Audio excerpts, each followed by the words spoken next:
നമസ്കാരം. പന്നിക്കണിയിൽ നിന്നും ഷോക്കേറ്റ് വയനാട്ടിൽ സഹോദരങ്ങൾക്ക് ദാരുണാന്ത്യം.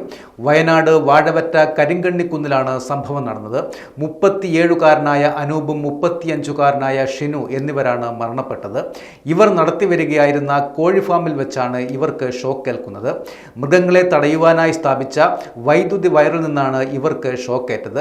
സ്ഥലത്ത് KSEB ഉദ്യോഗസ്ഥർ പരിശോധനയും നടത്തി. കരിങ്കണ്ണിക്കുന്നിൽ പാട്ടത്തിനെടുത്ത സ്ഥലത്താണ് അനൂപും ഷിനുവും കോഴി ഫാം നടത്തിയിരുന്നത്. നായ ഉൾപ്പെടെയുള്ള മൃഗങ്ങളുടെ ശല്യം അവിടെ ഉണ്ടായിരുന്നു. ഇതിനെ പ്രതിരോധിക്കാൻ വേണ്ടി പ്രദേശത്ത് വൈദ്യുതി ലൈനും സ്ഥാപിച്ചിരുന്നു. ഈ വൈദ്യുതി ലൈനിൽ നിന്നാണ് ഇവർക്ക് ഷോക്കേറ്റത്.